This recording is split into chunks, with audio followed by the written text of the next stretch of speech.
Everybody go. Yeah, it's your boy, Harv. Welcome to the second show of Straight Up on Game. I'm one of your hosts and the main host, the running back guru, Dwayne Wright. What is going on, y'all? What's going on? I know D Harv got his music going over there, man. It must be Hurricane Katrina #2 because the sounds are sounding good. We going in and out, but we know that's some Florida music, man. So you know it.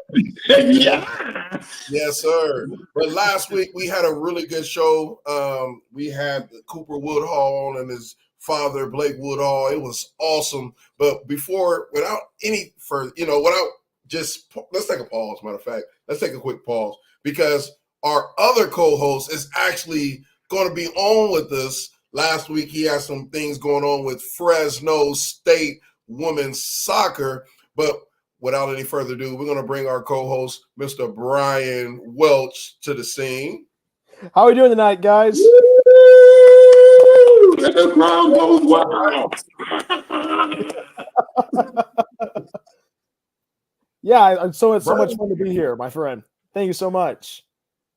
Yes. All right. So look, there's a couple Bulldogs on the line right now. I don't know D Harv. He's out in Florida, but I don't know if he's a Seminole. I don't know what he is, but I know there's 2 Fresno State Bulldogs in the house right now.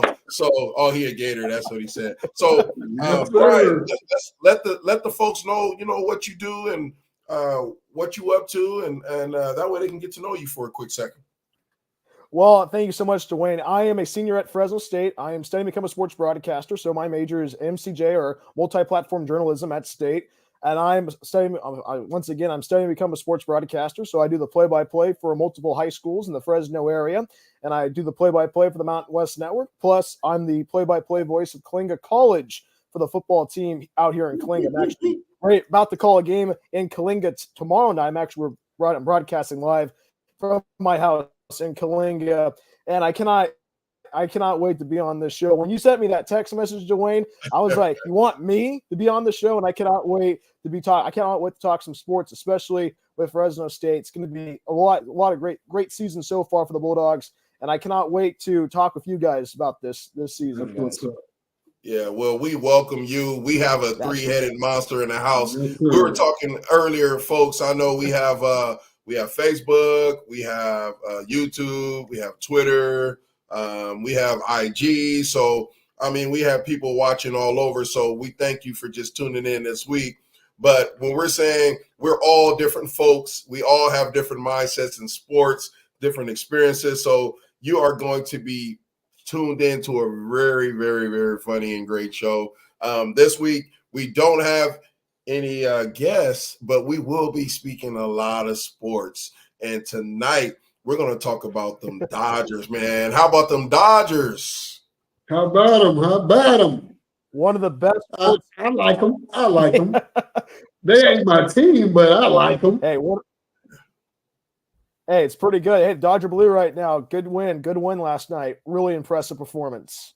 Yeah, it was amazing. I was looking at the game, the first series, and I was just surprised because Freddie Freeman, he took a year off there, and not a year off, but he kind of had a slump. And when he came back, man, this guy hit that home run, man, and Los Angeles started to get that momentum, and then the Yankees started to really like, okay, I don't know what's going on here, but they're hot, and our boy Aaron Judge was over there, and he was a little flat, but he's still a beast, man, and we got to give it to him. Yep. Can't take nothing away from him. He holds his own. Yeah, he did. That's But right. he did hit with Aaron Judge. Bryan Welch, you're a Fresno State Bulldog. We're talking about the Yankees slugger right now, fans. We're talking about Aaron Judge. He hit multiple home runs in the series, including one in Game 5. So it's not like he had a slump. He was doing what he needed to do. But when you have Mookie Betts and you have all of these. Shohei Ohtani, of course. Exactly. So what do you do? What do you do in that sense, right? I mean, tell me a little bit. What do y'all think? I don't know. I'm a Padre fan, so I mean, I was glad and happy that the Dodgers won it all because it's West Coast, but I'm still a Padre fan. But what do y'all think about that series? It was just, it was emotional. I think Go ahead, Harv. if Ice Cube wouldn't have came out there on game 2, y'all was in trouble. Ice Cube was the turning point for the Dodgers. Yeah, he brought a lot of adrenaline. So even the fans was charged. So yeah. But man, hats off to them, man. They played a hell of a ball game, a hell of a series. So yeah. And for me, it was just kind of it just went by too quick. It seems like, you know what I mean. Like we usually, like the past years, we've seen the games go to game 6, game 7, but it just felt like the Dodgers were on rails. It kind of looked like the Yankees looked tired. That was kind of really surprising to me with those mental mistakes, especially last night. But that was not the first time we've seen the Yankees have those mental mistakes.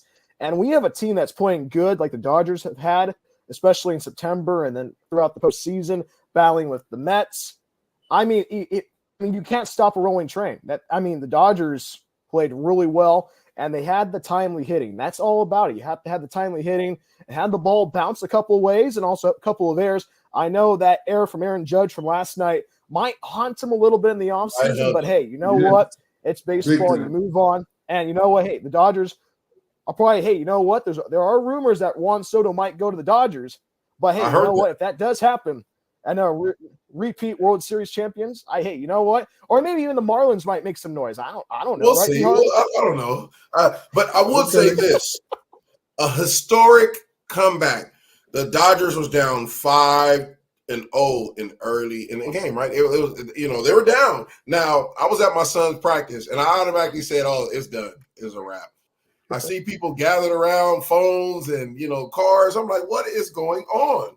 But then we started to think that, like, okay, the Dodgers was hot since day one, right? Since game 1. And I don't care about Ice Cube at that moment. They were in New York City. And Fat Joe came out and did whatever he did, and it still didn't motivate him. He made them lean back. Yeah, they went back all right. They went all the way back home after the Dodgers. But, just the management, right, of the managers putting that team together and bringing in all of those players with all of these different dynamics, the pitching. I mean, we can talk about the closing. I mean, it was awesome. So also, I mean, you can look at it from – go ahead, guys. Go ahead. Oh, I was just agreeing. I mean, I know for me, it's just kind of like if I was Coach Boone today, I would be expecting to be moving out of New York for the performance he had last night. You know what I mean? Aaron Boone. Like when you have a blunder of a 5th inning and how New York fans are, you know how they are, Dwayne. You've been in that area. And it's like you just look at it's like you gotta pack up and move somewhere because you can't have that. You can't have that in game 5 of the World Series. You just can't have that. No way. In the boogie down Bronx, fellas. They're in the boogie down Bronx and lost. They were up 5-0, 5-0 in a baseball game. That's crazy. And you still couldn't turn it around. There is a problem with management. I'm sorry. I know I don't really – maybe I'm just an ex-NFL player, but I know sports. And I know there's a problem with management when it comes with pitching and movement. So I think in the offseason, maybe they need to do a little bit shopping around and see what they can do. And, I mean, it may be a repeat. Who knows? But I like the Marlins, too. I think the Marlins may make some noise coming into next season, too. I don't know. We'll see. Yeah, they might step it up again and get back on top. So, well, yeah, Florida we really need some sluggers down here again.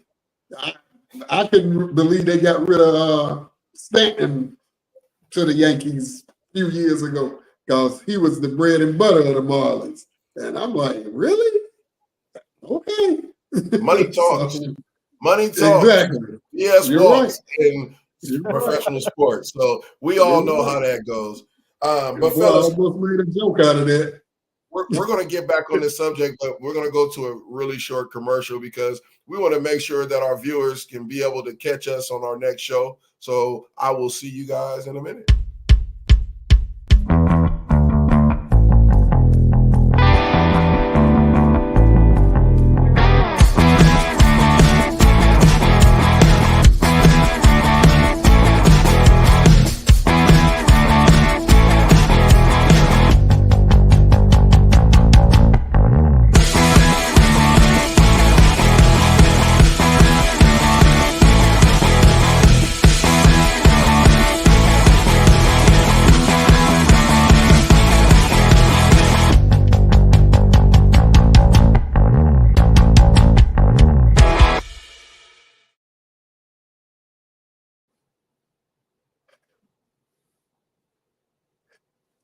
All right, welcome back, You're folks. We are here. back. We are back. That's right. That's right. Hey, Dwayne, what we're going to talk about right now. What are we going to talk about next? Well, I know that we were going to talk about a little bit of NFL and what's going on tonight, with the NFL and the New York Jets. All right. I actually want to pass that on to you, Bryan, because I know you love talking about Davante Adams. So let's go ahead and talk about what's going on tonight. You know what? A little spookiness in the Meadowlands tonight. It was the Jets taking on the Houston Texans, and the Jets get a win. They defeat the Texans 21-13. Aaron Rodgers with 3 touchdowns on the night. Pretty impressive showing, especially with Davante Adams coming into the Jets. And a little bit, it was kind of a rocky honeymoon, but now I think everything is smoothed out. I know it's the Texans, but I mean, pretty good showing for the Jets tonight. 1 touchdown for Davante Adams. I mean, hey, you know what? People are like kind of talking about the Jets tonight. Like I texted you guys today when we were talking about the show. I said tonight was a must win for the Jets to keep the season going. Plus, you know what? Having 2 bad losses in New York, I don't know what happened in the city. You know what I mean? Like good win by the Jets tonight. Well, of course, Bryan, I'm glad you brought that up, and D. Harv. I mean, if you think about the Jets and the reunion of just Davante Adams and just Aaron Rodgers, I remember Aaron Rodgers and JUCO, we played against each other, and I knew that guy was going to go to the NFL. He played for Butte College, him and his brother, and he always had a drive, and people always looked at him like he was crazy. But I'm telling you, man, if he has a receiver like Aaron Rodgers, Davante Adams, and you look at the offensive line, they were clicking tonight. I mean, he was just darting those balls left to right. Davante Adams felt at home, and he had a smile on his face. Davante had a big smile. It looked like he was at Fresno State in his freshman year, but he was excited. I like that. That was awesome. What about you, DR? Yeah, I didn't see it, but I hear it. So, I believe it was a good situation for the state of New York. Because with the Yankees going down, then if the Jets go down, man, they're going to burn the whole state down. So, well, if you want to get in the sense of thinking about the Yankees, think about the Dodgers. They won, right? So, I mean, we go outside. I hear gunshots. I hear fireworks. I hear, burning buses on the news. You wake up, and I can just imagine the rats of New York just coming out the sewers and everyone coming out of everywhere. And it was just been a catastrophe. But those boys turned it around. I think it's going to be a good night in New York. It's sort of like a sweet and sour feeling, for the fans. But I'm glad those boys turned it around tonight. Yeah. You seen the rats in New York? And also, while you was there? The rats look like people. Well, They just it depends what type of where I was in the city. It depends where I was. Now, we'll talk about that later, but go ahead, Bryan. I think Bryan had a point. We'll talk about that one later. Well, I mean, because you played in that division, Dwayne. You know what it's like for Jets fans. You know what that's like. But also, I mean, you have a new player that comes in that's supposed to make a difference in the team, but does not initially. What does that do to the locker room? It depends. You have different players, and I always say this, and I know a lot of the NFL players are probably watching, and our peers. You have different tiers of leaders. You have the tiers of leaders who are not vocal, and you have those who are very vocal and they lead by example, and you just have those that is about the money, right? I think with their locker room, they have a lot of vets, I believe, that are seasoned. And then when you're in the locker room, you want to make sure that everybody feels at home, especially, when you're going over a hump, you're trying to get over that hump with all the bad adversity that, the Jets face. I mean, think about it.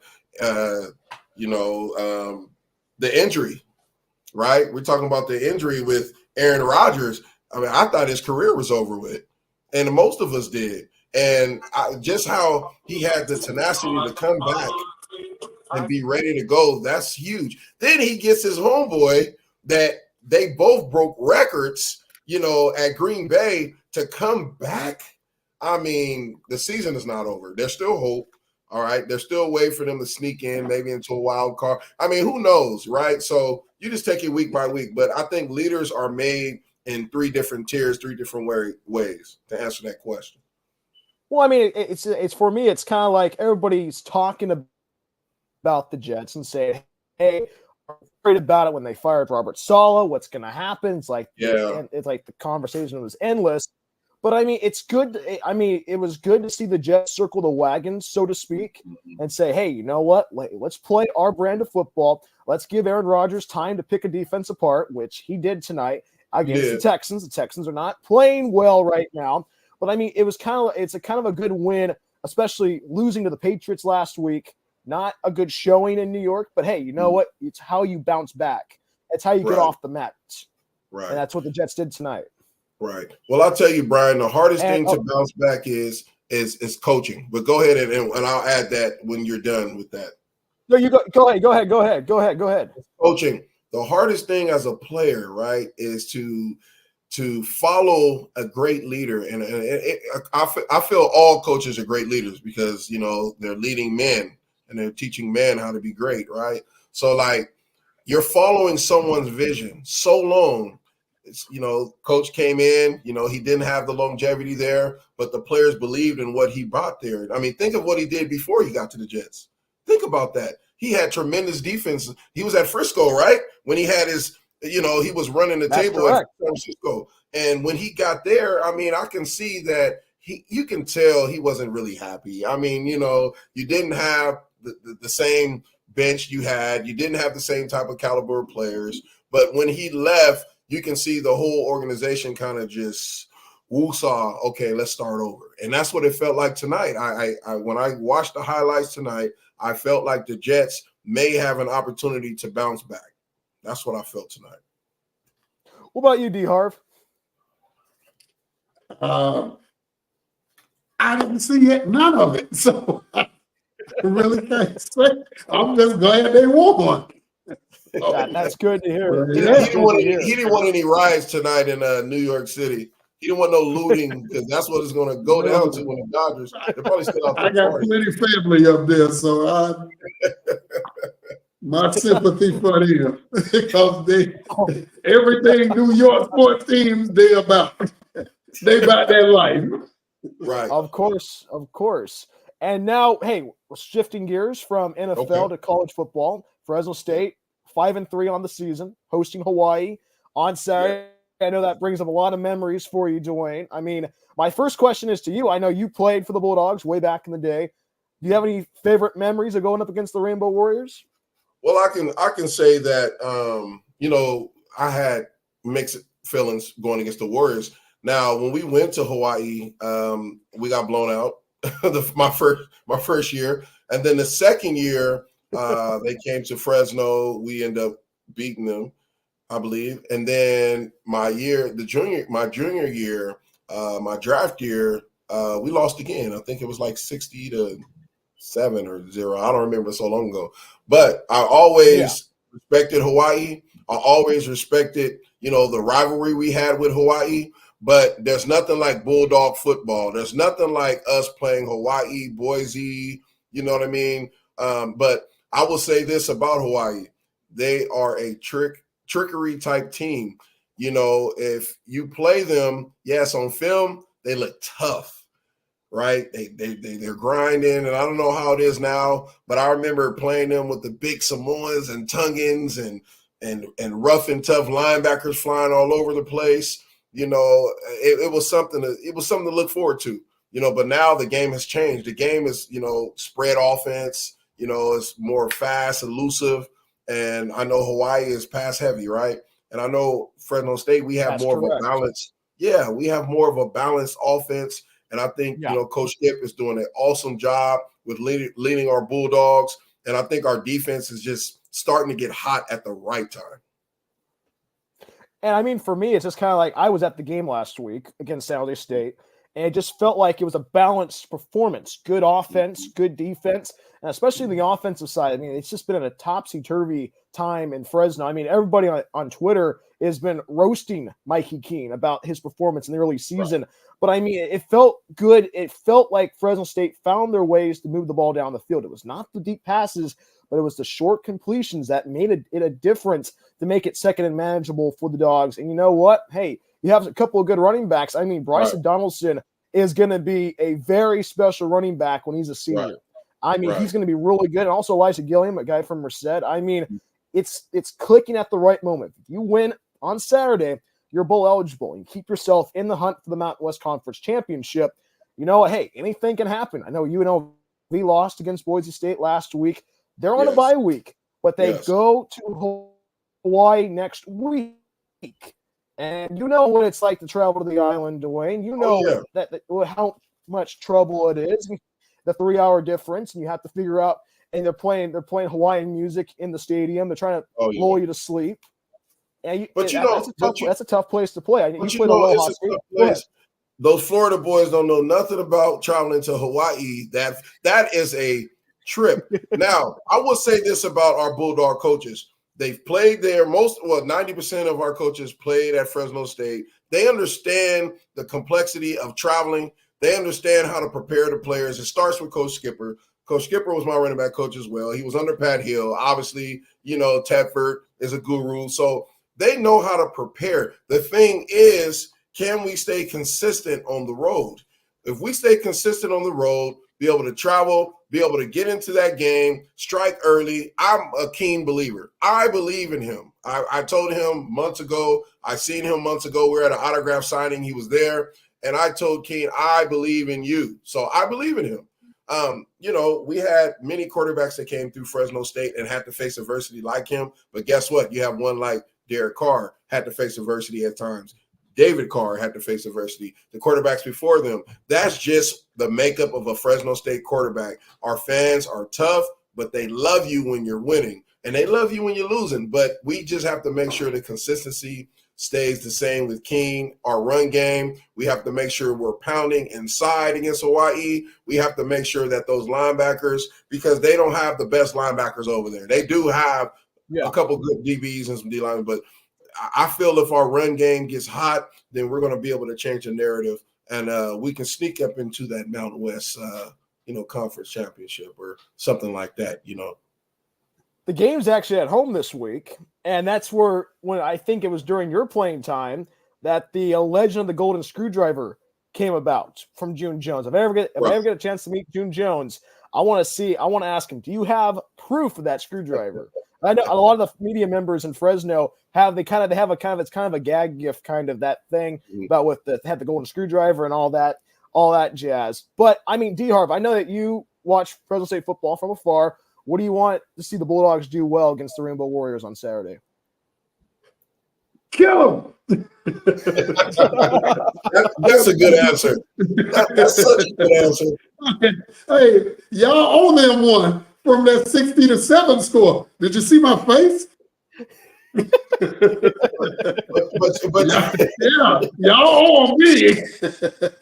but we're talking about an average season, right? There was a great post that I seen on Twitter, and I thank the fans for reaching out to us and giving us, hey, talk about the Bulldogs. Of course, we're going to talk about the Bulldogs. That's just a part of our makeup. But course.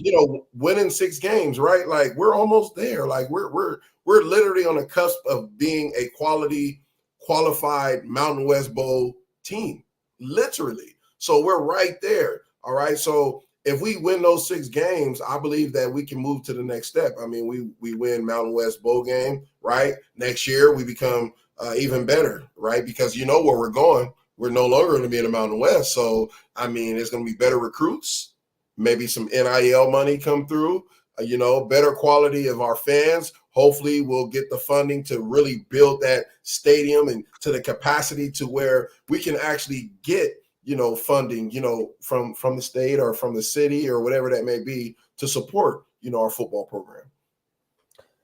And I know for me, it's kind of like we look at Fresno State. And I mean, you played at Fresno State. I've been going to games my whole entire life. And when Valley Totem Stadium, or when you were there, Dwayne, when it's Bulldog Stadium, when you have 40,000 fans in attendance, the red wave can make a difference. And I think, Yes. you know what, hey, you back this team. Hey, after Saturday's game, there's only one more home game. That's like in late November, right before the Bulldogs have their date against UCLA in the Rose Bowl in Pasadena on the 30th. You know what, hey, you got to pack the place. It is Hawaii.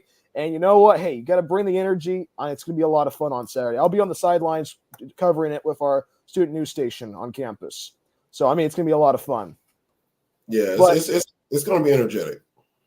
And also, I mean, we're talking about rivalry week. I know it's Army versus Air Force, but I know and it's on the high school ranks in the Valley. I know that we're going to take a little bit of a detour. It's Klinger versus Dos Palos, big rivalry matchup. And I know also Roosevelt versus Fresno tomorrow night, I believe, for the battle for the pig. You've coached that rivalry game.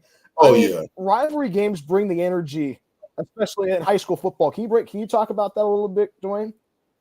I would say, just being a head coach in high school, I mean, there's 3 games that really make sense. The first game of the season, right? And then you have your rivalry game, and then you have your homecoming, because those are the games that really make sense, to the students, right? To the student athletes, because those are the most memorable games, right? You win those games. Yes, you want to win a playoff game. You want to go to CIF. You want to win, but those are the most memorable times being a coach, because you actually can see the growth of those players in probably the biggest games that they will ever play in their life, unless they go on to the next level. So I feel that high school rivalry games, in San Diego, I went to Lincoln High School, and our rivals was Morris High School, in San Diego. And then before I went to Lincoln, I went to Morris. So it was Morris versus Lincoln. And then it goes even further, fellas. It goes all the way to Pop Warner Youth. And we have Morris High School, and our youth Pop Warner was Skyline Pop Warner, which was in Skyline. And then you have Lincoln High School Pop Warner team, which was Valencia Park Hornets. So it's like you grow up ready to get into these battles with your friends and your peers. So I think it's the greatest thing ever, high school rivalries, but it's going to get heated. Oh, yeah, it's going down in the Valley, in the city, and in Florida. It's going down. And also, I mean, Harv, I mean, you're kind of in the mecca of rivalries. I mean, with Florida State, Florida versus Georgia. I mean, you're right in the middle of everything there, my friend. Right dead smack in the triangle, man. But I only love one team, and that's the one that chalk. So yeah, it's a big week for Miami, for the Canes, and for the Seminoles, which I say FSU. So and you. so I'm looking forward to looking at the game. Well, after I get off from refereeing, so it's gonna be good. Even though Florida State is horrible this season, which I never seen anything like that in my life, for them to be winning forever. So it's never happened in my lifetime. But man, the Canes look real good. So it should. They usually play each other well. It's usually a 2-3 point difference. And I think with you being in Florida, Harv, does that make the rivalry a little bit more interesting when Florida takes on Florida State? I mean, like Florida might be going bowling. I mean, does Florida State in their shoes say, hey, let's just spoil the Gator season? Hey, you know what? Get the rivalry win. You know what? Knock them out of bowl contention. Oh yeah. Oh, it go down between us and them. Oh, yeah. Yeah. Because they hate to see us doing better than them. So I get it from my friends, man, and my Facebook friends. Man, I got a cousin. He's a big Bulldog fan, and he let me have it because they won like eight of the last 10. So man, it's gonna be. I hope Florida plays well enough to be close. I don't think we'll win, but hopefully it's close. I gotta add something. I don't know. I'm still in those days where they used to have Florida versus California in high school, and I really do believe that California has better football players than Florida. That can be an argument. That can be an argument we talk about later. But I can say positional wise, you guys probably have more speed. But if we want to get technical, you guys probably have more speed. But quarterbacks, California. Running backs, California. Receivers, California. O-linemen, Florida. Linebackers, Florida. I mean, none of the offense. No offense. Come on, man. I'm taking the receiver. You got to take the receiver. Maybe I'm being biased. Y'all ain't better than us on that wide outside, man. Y'all, no, sir. You can't have the receivers. You can keep them. Well, I know for me, it's kind of fun. Yeah, I know for me, it's kind of funny. What's your thoughts, man? I want to hear your thoughts on this. Well, I mean, for me, I have a good friend that used to do the play-by-play for St. John Bosco, and I always like listening to the Braves and how they travel around like a pseudo D1 squad. But it's always fun when St. John Bosco takes on St. Thomas Aquinas. I always like watching that game. That's an early season matchup. I mean, it's on ESPN. Like, there's nothing on besides like the Week 0 college football games. Watching a good high school game between the Florida and California schools. I mean, hey, it's good stuff. My thing is, I know there's leagues in with the CIF, and you have to play your league and all that. But I mean, it'd be kind of interesting to see St. Thomas Aquinas play St. John Bosco like right now. You know what I mean? Like before going into the playoffs, good battle. Like right now, huh? Like hey, now. I know I'm not the schedule. Yeah, exactly. But hey, look, you know what I mean? Like I know Harv's like saying we'll have a lot of Florida viewers soon because we like to debate a little bit, but I have to throw out my alma mater, Lincoln High School. We used to be the #1 NFL produced high school in the country, in the world. But since then, they closed down our high school, and then we actually had a coach, David Dunn, Fresno State Bulldog, that actually built up our football program.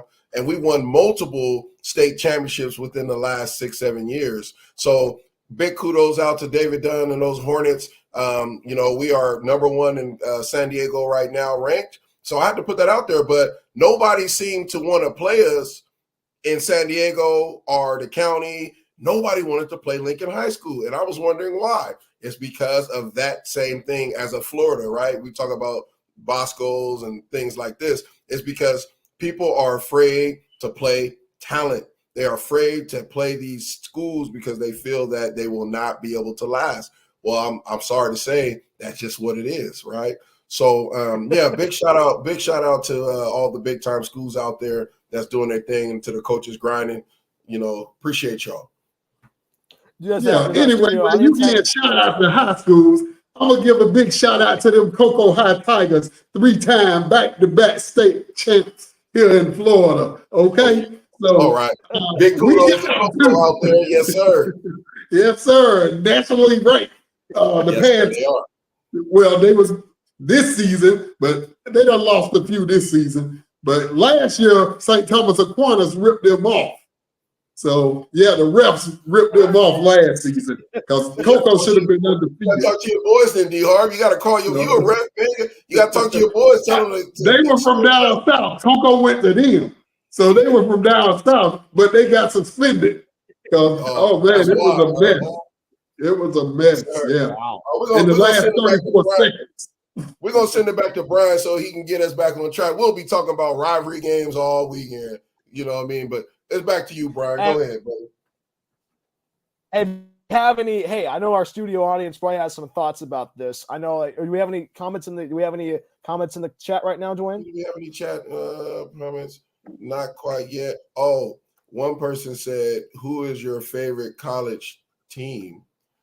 Who is your favorite college team?" Ooh. Well, I mean, if you look in the background, like who is your favorite college team? That's the question. They must have just got. I would say, hey, it's Fresno State. Mine is Florida. I know, D-Harv. Hey, can you do the chop again, D-Harv? Do the chop. Do the chop, D-Harv. Oh my God! You know what? If you out there tuning in, everybody know what that chop mean, but we chop. We chop. We don't chop. FSU is the chop. Okay, all right, we'll give it to you. Yeah, they chop. But yeah, our teams. You heard our teams. Bryan Welch said Fresno State, D-Harv, Florida Gators. Myself, Fresno State. And then also West Hills College, Coalinga College is my favorite college team, JUCO, and also Fresno City as well. Big shout out to Justin Berner over at Coalinga. Big shout out to Coach C over at Fresno City and Coach Brown and all those great coaches over there. You know, but I was thinking before we move on, I was thinking about the big game. You know, the big game. We talk about college rivalry, but we cannot not talk not the big game, but just the game. Ohio State versus Michigan. That game alone, growing up, I love watching that game on Prime TV. I love it. Yes. I know. Go ahead, Pete. Go ahead, Bryan. I know. For me, I love that game because you get to see everybody go after each other. And it is straight 3.5 hours of people talking trash to each other. Right. And I mean, like last year's game, I mean, like how crazy and bizarre that was at the big house. I mean, I had friends that they went to the game, and I'm just like, that's like a bucket list game you have to go to, not to cover, but just be a fan. Have to go to the Horseshoe or go to the big house to watch a game. What's the most storied game? It's the most storied game in college football history. Think about it. The USC and Notre Dame, like these are the games that people literally save for their whole lives, right? And like fly out to or road trip out to, you know. I mean, I don't know. I look forward to it. I don't like Ohio State. I do like Michigan. Because you know we have the Ohio State rivalry with Fresno State over the years, but I do like the ball that they play. They play some tough ball, you know. So I do like Ohio State, but I do like Michigan as well. So for me, I like Michigan because I got 3 homeboys from Titusville High School, 2-time state champs: Anthony Mitchell, Gerald White, Dave Chester, that played for Michigan and Bo. So that's how I like Michigan. But I'm still a blue and orange Gator on the. Oh, get out of here, man! I thought you said LSU, man. Like I never liked Ohio State. I don't know why, but it's just not been me. So, but good luck to them. So, I mean, when I grew up, I watched Terrell Pryor play. I mean, like watching Terrell Pryor on TV. I mean, like those teams from Ohio State when they dominated that series against Michigan. Then when they had Rich Rodriguez from Michigan, they had Brady Hoke way back in the day. I know Brady Hoke, really good teams. And then when Harbaugh came in, it changed the narrative and made it more competitive and and those are the games that people watch because it's not a game. It is a game, but it's a chess match. That's it. Especially last year with Harbaugh and Ryan Day duking it out on the chessboard, on having those great plays. I mean, Michigan was one of the best teams in the country, besides the sign stealing scandal with Connor Stallions and all that. We can go into that later. But I mean, that was the best Michigan team to face Ohio State. Probably I think so, but we're all forgetting the greatest DB ever to play for Michigan, and that is who? Charles Woodson. So you got to think about those days too. Yeah, it goes all the way back to where we're kids as well. I mean, you just can't get no better than those teams, man. But we're going to go into a commercial, and when we come back, we are going to go into our next segment where we listen to that Florida music a little bit, and then we're going to have our hot topic. And we be back in a few.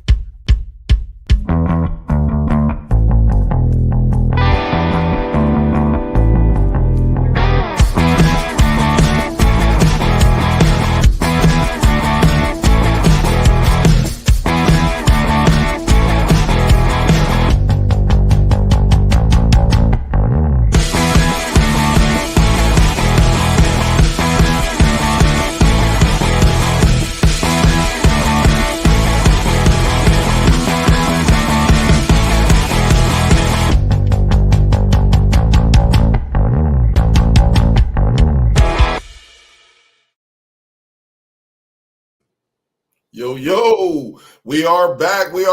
And it's no other than D Harv. This is his segment, so I'm going to let him take over this segment before we get into some juicy Heisman talk.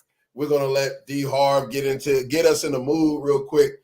Get us in the mood a little bit, D Harv. There we go.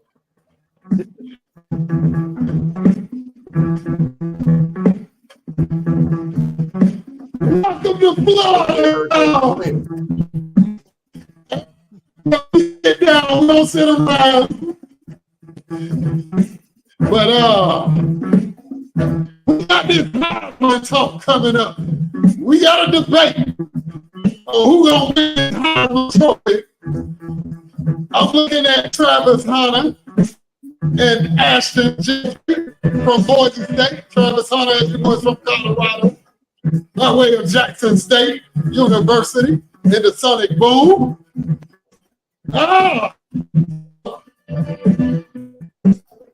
Travis Hunter on field is just amazing.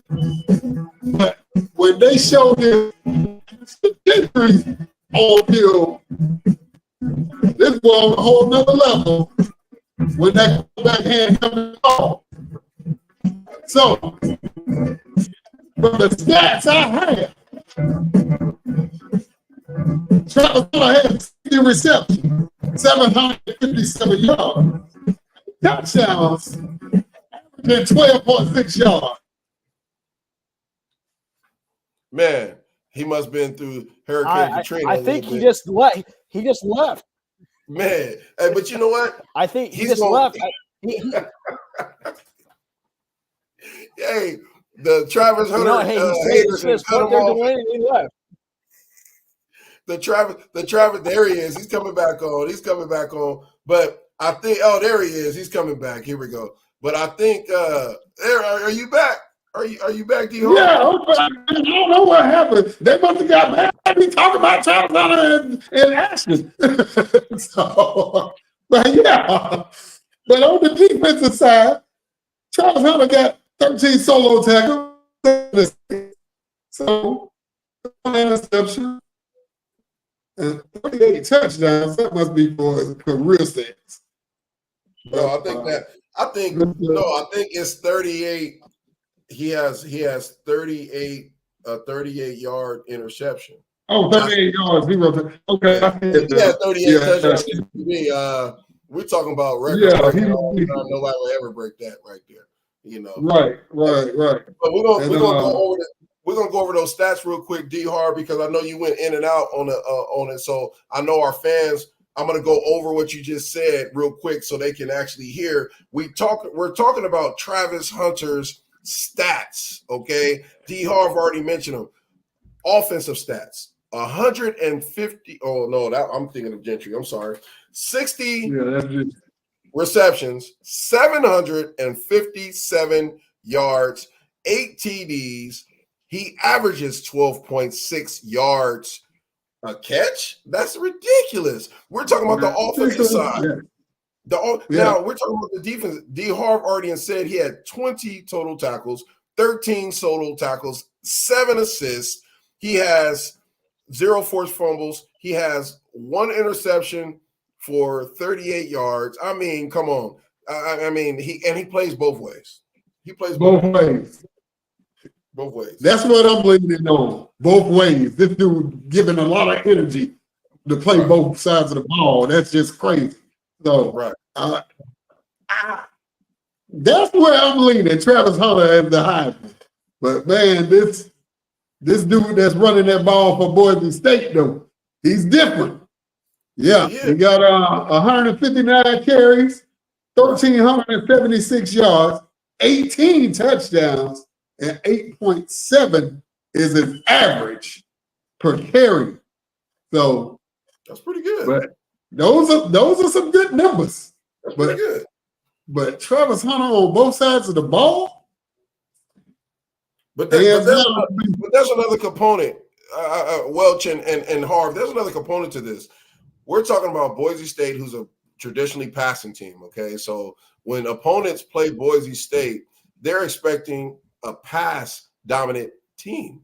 Right. This gentleman came in and shocked the whole world because I'm sure that the opponents of Boise was not preparing for a run game in the offseason or preparing, week to week. So they have to prepare themselves to try to stop the run and the pass. That's difficult. And then if you get the pass game to go, that's why this gentleman is so successful. Now, I've seen some great running backs in my time that did this at Fresno State as well. It's just a different time. It's a different time and era, right? So him putting up these numbers, they seem like they're mediocre to running backs, right? But you have to think about nowadays how the game has changed. These numbers, there's nobody that I feel right now in the game of college football that is running like this young man. They're comparing him to Emmitt Smith and Barry Sanders, and they're doing these comparisons. But again, Barry Sanders didn't have these numbers at this time that he had. So he has the potential to just go even further than that. I mean, Welch, you want to share something on that? I have 2 words. It's Ashton Genty. And I would put Ashton Genty on that Mount Rushmore of Boise State running backs that has the likes of Doug Martin and Jay Ajayi way back in the day. But exactly, Ashton Genty is a Heisman running back. He has the pedigree. He has the look of a Heisman Trophy winner. Don't get me wrong. I love watching Travis Hunter play, but when you have a running back that just stands there and gives you the stare, like I'm gonna run through you like a freight train, you just gotta hand him the Heisman Trophy right now. We'll just do the ceremony in New York, and he's getting the yards against really good teams. Especially, he went off against Oregon. I know that was not a game the Broncos would like to have back, but hey, you know what? He is going to be somebody that's special. And if Boise State, what they're talking about right now, if they run the table in the group of 5, if they go to a playoff game, being that group of 5 representative, he's going to be definitely hosting that trophy up in New York. He has to be one of the 3 selected to be in that running in December. If he's not selected for the Heisman, then I don't know what's going on. I mean, it would be good to see Travis Hunter get it, but it has to be Ashton Genty. Come on. I mean, the guy is going to have a – Go ahead. Well, I had to just add that in there. I'm not a Boise hater, okay, guys. I just don't like the Broncos. I don't hate the Broncos. I don't hate Boise, just like Broncos. But I do love him. Again, I'm a running back, so when I see a natural runner, I believe that he's a natural runner. But there is nobody in college football history besides Charles Woodson. D. Harv already mentioned it earlier. Besides Charles Woodson, that can be a Travis Hunter. This gentleman came from a traditional HBCU, Jackson State University, where, okay, let's be realistic. The play may not be on the same level, right, as a Colorado or a Pac-12 or anything of that nature, right? But him and Shador, not forget about him, but they came to a D1 program and put up numbers the exact same or not better numbers that they did at a HBCU. Not only do we have Deion haters out there, not only do we have Colorado, where they had commits that just say, you know what, we're not going to go there anymore. Deion Sanders came and cleaned it out. We are talking about a team that faces adversity. We're talking about Travis Hunter, who's able to face anybody at any time, any place like Pat Hill, and be destructive. He plays defensive back. I seen something like he played 130 snaps in a row or something like that and missed like 9 plays. Who does that? Like, nobody does that. The kid is fast. He's an animal. He's a freak. But you know what? To sell TV deals, I think we're not going to know anything until that day in New York City.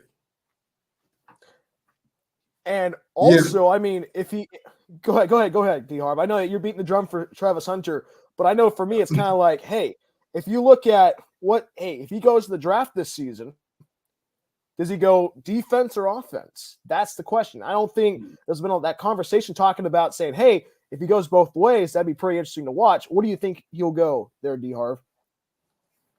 I think somebody will use him on both sides of the ball if it's more. But the NFL is just a faster game because he gonna get hit pretty hard at times. So it's on him which side he really want to play. I'd rather be the one hitting instead of getting hit. So well, D Harv, you said he's going to get hit, but I mean the young man is 185 pounds. I mean that's around the same size as Hill, Tyreek Hill, or some of the other receivers. And again, he's not as fast as Tyreek Hill, and Xavier Worthy, Fresno. Give a big shout out to Central High School, but that's right. He is a better skill set player than both of those, I believe, at receiver. I truly believe he runs better routes. I believe that he puts DBs on their toes, but I do not think he's going to play defensive back at the next level at all. He's going to be a receiver. Matter of fact, he's going to be a slot receiver. That he's going to be a specialized slot receiver that is going to be put in situations with mismatches. I can see that. I can see that. Yeah. Yeah, I can definitely see that. So I know for me, yeah, exactly. I know for me. Yeah, go ahead. Excuse me, DR. But also, I mean, when you see Travis Hunter run routes like you talked about before, Dwayne, he's very quick. He's not. He plays. I call it happy feet. Able to make the DB guess. If you're able to make the DB guess pretty well, and especially be that elusive for Travis. You know what? That makes it really special to watch in the NFL. And I mean, you know what? Hey, Travis Hunter, I listen to Colorado. I'm good friends with the play-by-play voice at Colorado, the voice of the bus, Mark Johnson. And I mean, they're taught listening to the broadcast. They love watching Travis Hunter play both sides of the ball. I mean, you know what?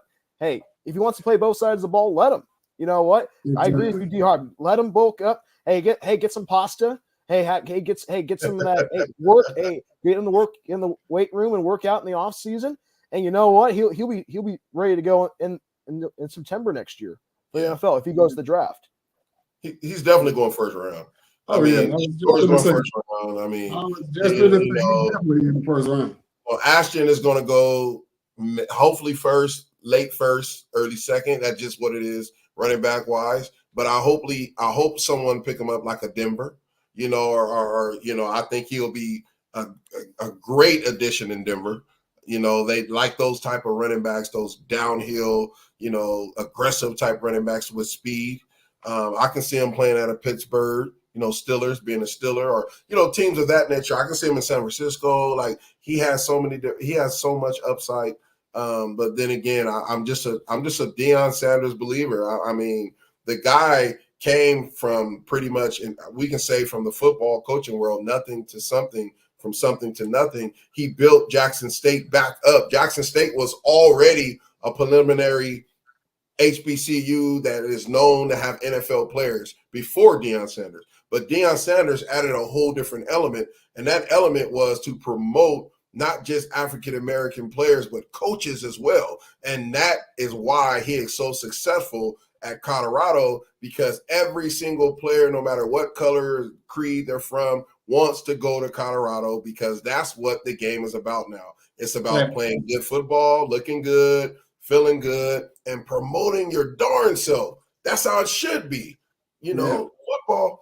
I always say this, and I'm going to pass it on to you guys. I always say this: we take sports so serious now. Yes, I love wearing suits. Many of us wore suits playing football games or basketball, professional baseball. But like, if a guy wears sweats, we're looking down on him and saying like, "Why is he wearing sweats to a pregame?" Or "Why is he wearing Crocs?" Or, I mean, come on, like this is sports. Sports is the only sport. Well, sports is the only sport, but sports is the only entity that you can be as aggressive as you want. You can think freely as you want. You can follow the rules and still do the great talents that God gave you, but you can be yourself. And that's what I like about Deion Sanders and what he's bringing to the table at Colorado. They said he couldn't do it, and now look at him. They said he couldn't do it. He's, I mean, what?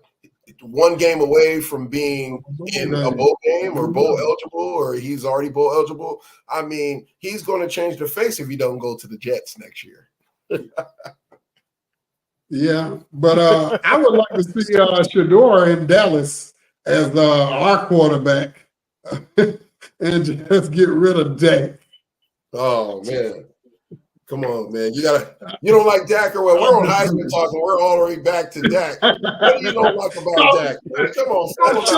Shador got a chance. Well, he might be the third pick in New York for the Heisman. So, yeah, just throwing that out there. That's right. All right, we're going to go into one more commercial before we bring it back. Oh, no, we're no. You know what? Bryan did have something he wanted to say about that. I'm sorry, Bryan. Go ahead, man. You're good, Dwayne. But I mean, it's not. I love Coach Prime and how he's having his players have accountability. You know what I mean? Like, it's not like, especially like you see those meetings he has with his players in front, like when they post on Twitter and stuff. He's holding his players to a high standard on the field, but also off the field, because you are a student athlete, student first, athlete second. And he's preaching that because he's saying, hey, you know what? You may not go to the NFL, but you have to pass your classes because you might get that degree is very valuable. It's very important. Oh yeah. Thank you for bringing that up, Bryan. We appreciate that. Let's talk a little bit more about that and tie that into a little bit of Fresno State and also just NCAA when we come back. We'll see y'all in a quick second.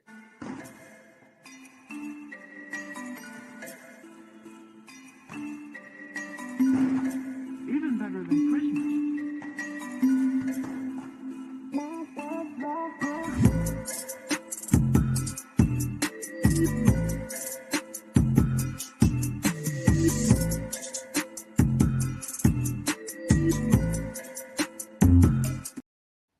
All right, we are back.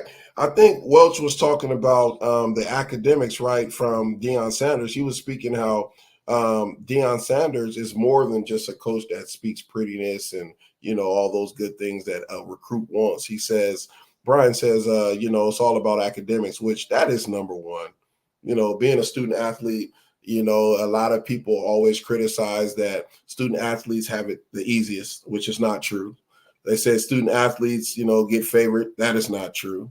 You know, while regular students are studying for a test for a whole week or weekend, student athletes have to go to the weight room.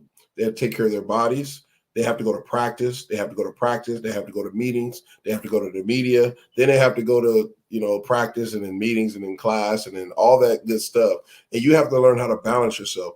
That's one thing I like what Bryan said about Deion Sanders. He's a Hall of Famer. So you would think he should know the steps, right, on how to take those initiatives to have those players to be positive, right? Well, I know for me, it's just like, hey, I was a student athlete. I mean, I played tennis in high school. I know I'm not a D1 athlete, but I know for me, it's like you have practice, you have study hall, and you have to go home and you're sore and you're tired. And I know it's easy for me to say because I'm a broadcaster now, but it's like you kind of think about like, hey, you know what? This is kind of the grind right now. But also, hey, it's also midterms. We just finished up midterms at Fresno State. Everybody's tired. And I know, especially for student athletes, hey, you got to have that. Hey, you're studying and also at the athletics, you're a student first. That's the thing. That's the thing right there. You're a student first and an athlete second. You got to take care of all this stuff in the classroom. Like for you at Fresno State, Dwayne, hey, you know what? Pat Hill always talked about being successful in the classroom.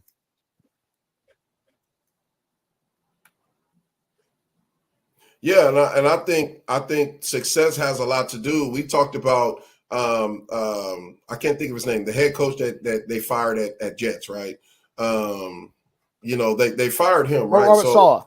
Yeah. So think about that, right? You have a head coach with a vision. That vision sticks with you for the rest of your life.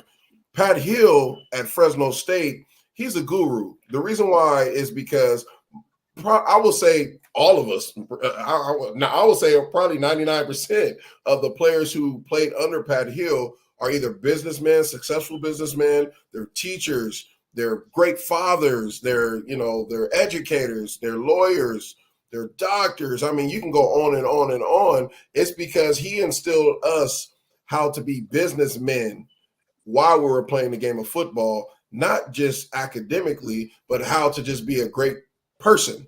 He was all about that. Pat Hill had the handlebar mustache, but he had a heart too. He wasn't just as hard as people thought he was, but he wanted to make sure that all of us know that education was important, because a lot of us came from nothing, right? So we had to figure it out, how to utilize football to pay those bills when we get older, and learning how to promote ourselves and speak and all these different things, and all the great coaches that's out there. I mean, Pat Hill came under Belichick. So if you think about all the coaches that came under Belichick, Pat Hill was one of his first coaches, and you can go on and on and on. So I think I just like you were saying, man, I think a lot of head coaches are starting to go that route, with all their student athletes and preaching that. Well, also, I mean, you look at it. I mean, you still remember eat your breakfast, right? Coach Yes. always used to tell you that, right? Eat your breakfast. And also drink your chocolate milk. Drink your chocolate milk. That's important. Oh my God! Right. And those things stick with you, Where man. did D-Harv go? Where did he? D-Harv, man, I'm thinking those Hurricanes may be coming back, man. He keeps popping off of there. I think he's back. Okay, D-Harv is back, man. Do you need us to fly you back out to California or what? They talking about is one out there. I don't know which way it's coming. We figured. I don't even know what's going on with my Wi-Fi, man. It's bugging. Man, but you know what? Before we go, we literally have 12 minutes, but we wanted everyone to just check out this Travis Hunter and Ashton highlight, because it's just quick. It's really quick, but you can kind of see what we're talking about. We're going to check it out, and then we'll hope that we'll get some private messages or some messages sent over. But I just want y'all to check it out. Kudos to YouTube for cutting up these highlights. We're just using them for this point. We do not own the highlights, but we're just sharing them. So we're going to...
All right, all right. You talking about turning somebody into a believer? I'm sorry, just those highlights alone. I mean, oh boy, man, Travis Hunter, he's going to win a Heisman. He's going to win a Heisman. I know Bryan Welch. I know we got to keep it all the way G on it, but if he doesn't win the Heisman, something is wrong. I'm sorry, something is wrong.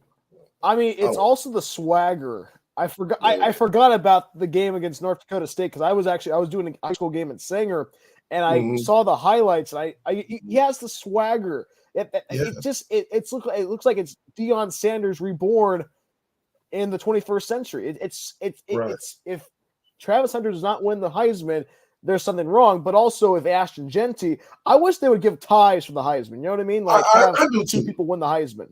Flip a coin. Flip a coin.